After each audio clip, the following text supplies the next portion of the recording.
Hello, students.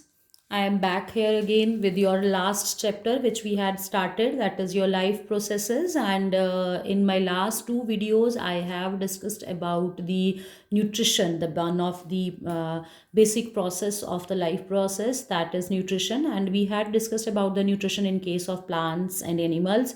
Now, the next topic or the next basic process of the life processes is the breathing and exchange of gases. So I'm beginning with this topic now, breathing and the exchange of gases. So before we start with this topic, first we need to make this concept clear. What is the difference between breathing and respiration? These two terms are otherwise interrelated to each other, but still the concept clarity is very important. So let's begin with that. Breathing is actually a physical process. That means simply we are doing the exchange of gases, whereas the respiration is a biochemical process, because here inside this process there is actually the breakdown of the complex food to release energy. So this is a biochemical, this is a physical process. Here the exchange of gases occur, whereas simply the gases are exchanged. Carbon dioxide is released and oxygen is being taken, whereas in this case the breakdown of food occur to produce the energy. This occur between atmosphere and the breathing surface of an organism, and this occur in all living cells starting from your head to toe. All the cells, they are doing this process of respiration. And here the gases move from higher pressure to the lower pressure under the process or the effect of diffusion only.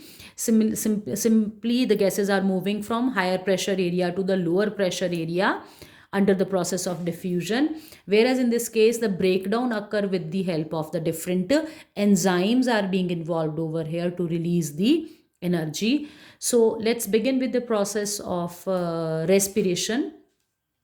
This is showing how the breakdown of glucose by the various pathways it occurs in among the different organisms, because we have discussed that respiration includes the breakdown to release the energy. So we know that the basic food which we consume is in the form of glucose. This glucose is actually a 6 carbon molecule that we have done the structure of glucose in our reaction of photosynthesis, that is C6H12O6.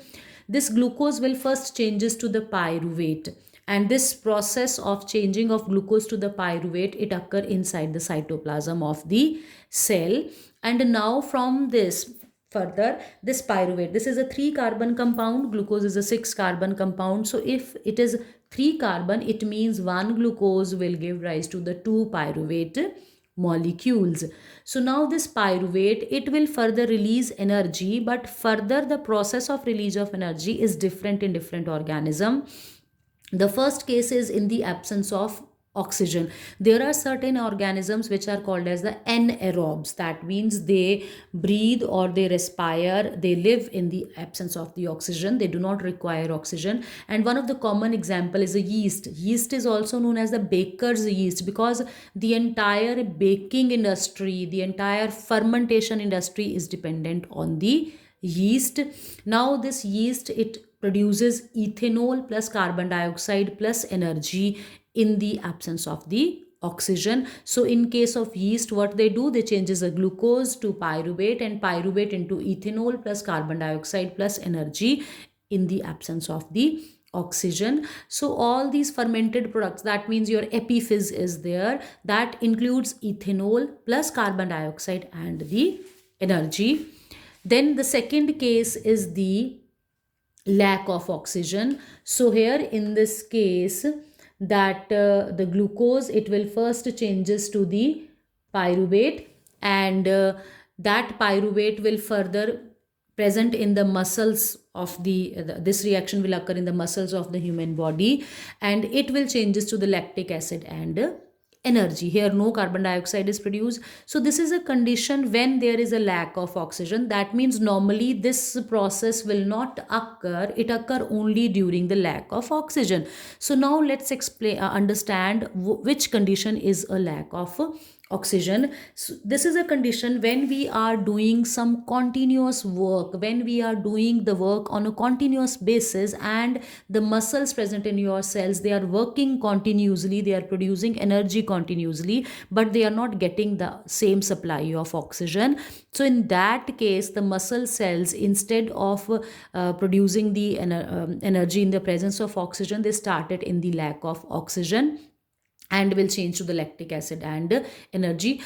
You can take an example of the thing when for example your language teacher in the class is telling you to write for the whole period, then you are normally complaining, ma'am muscles thak gaye hain, बाजू के muscles दर्द कर रहे हैं. So this is because of that condition will be called as the lack of oxygen. And this also occur when you go for the tracking और mountaineering के लिए आप जाते हैं.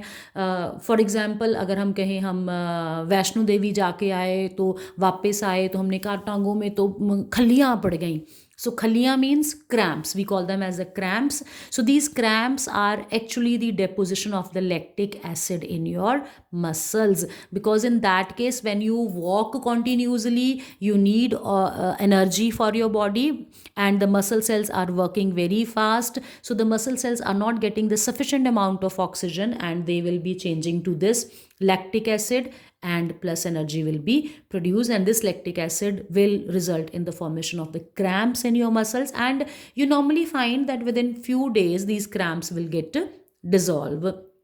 Now the last and the important process is the glucose to pyruvate in the cytoplasm, and this pyruvate will change to carbon dioxide plus water plus energy in the presence of oxygen, and this occurs in case of your mitochondria of the cell. So let's recall it. We normally call the mitochondria as the powerhouse of the cell. Why we call it as the powerhouse of the cell?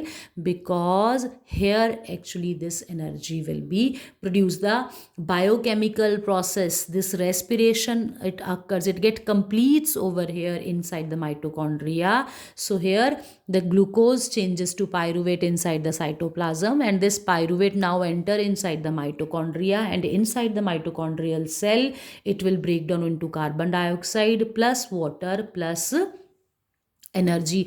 Now the important thing is this complete diagram is very important. Beta, I'm focusing it again. This complete pathway or the diagram is very important. Draw it in your notebooks and please learn it, otherwise it's very easy. Glucose is changing to pyruvate is common. One is in the absence of oxygen, another is lack of oxygen, another is in the presence of oxygen. So that you need to learn, it's very important.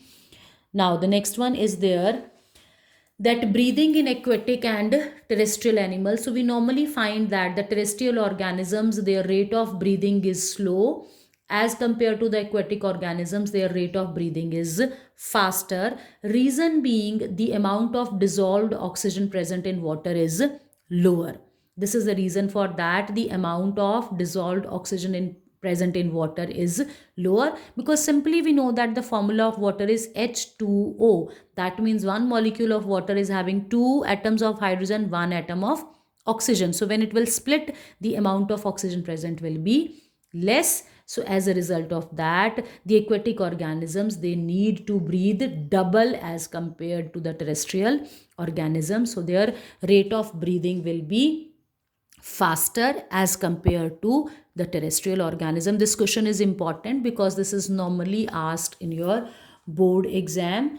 So this is all about now. Next time continue with my second video.